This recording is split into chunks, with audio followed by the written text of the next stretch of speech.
Throughout October, purple lights have lit up local city halls to call attention to domestic violence. For the last 4 years, Maple Grove has decked out buildings in purple lights for Domestic Violence Awareness Month. This year in Minnesota, more than 20 people have died in domestic violence incidents. 6 people have died in Maple Grove. One of those victims in Maple Grove is Maria Pugh. She died last spring. Maria was 28 years old, and her friends and family came together to remember her and bring something positive to the community in Maria's memory. Here's Delane Cleveland with more.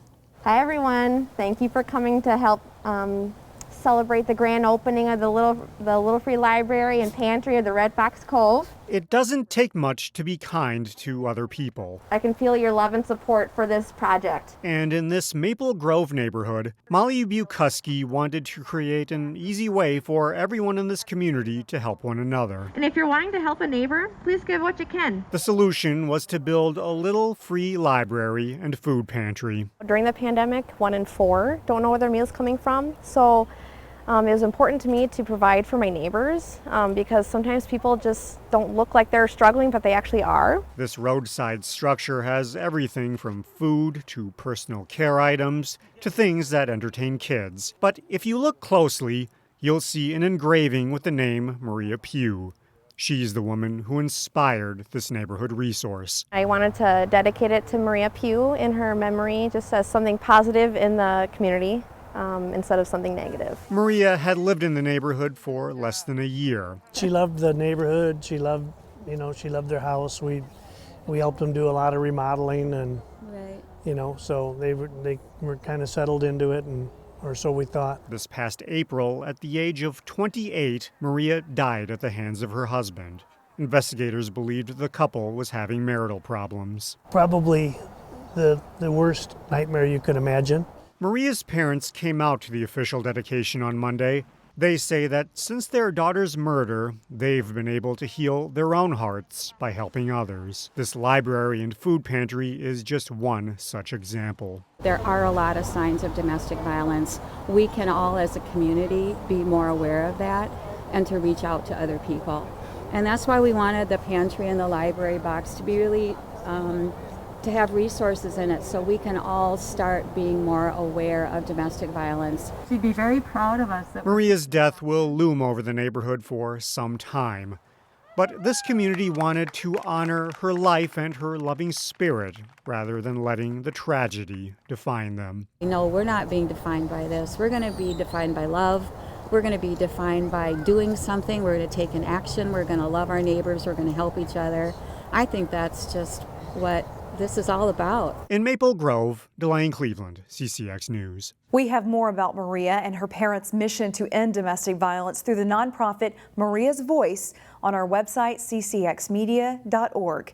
In the meantime, if you or someone you know is in danger, here's the number to the National Domestic Violence Hotline, where you can call for resources or for help. It's 1-800-799-SAFE. You can also find out more on their website, thehotline.org. 2020 is a year like none other, and that's also the case when it comes to early voting numbers. So far, early voter turnout is robust in the northwest suburbs. Here's how some of our cities stack up.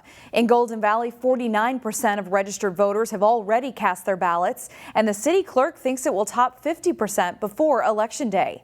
Plymouth is right behind them, also reporting that voting numbers this year are higher than they were in 2016 and 2018.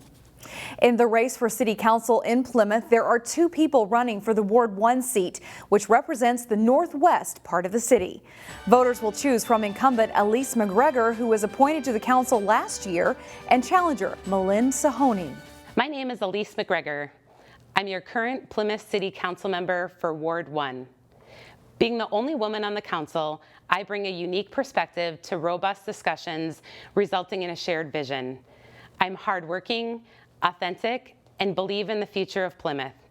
It's more important than ever that we have experienced people serving the greater good as elected officials. With the experience as the current council member, I will work hard to ensure Plymouth is a safe community with a police department we can trust, where all residents have a voice while providing core city services at a low tax rate. My experience will also allow me to see the city through these unprecedented economic times. I ask for your vote on November 3rd. Hello, my name is Dr. Milind Sohoni, and I'm running for the City Council seat from Ward 1 in Plymouth.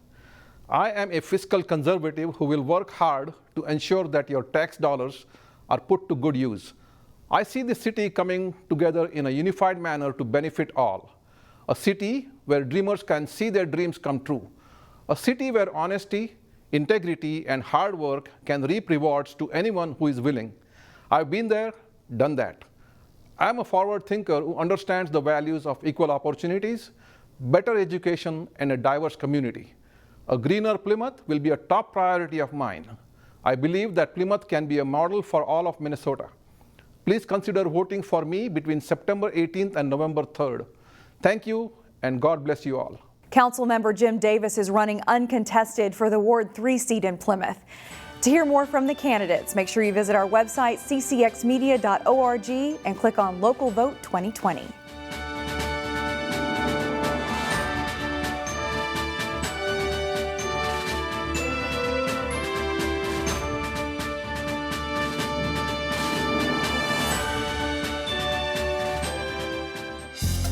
Find more local news stories at ccxmedia.org and follow us on social media.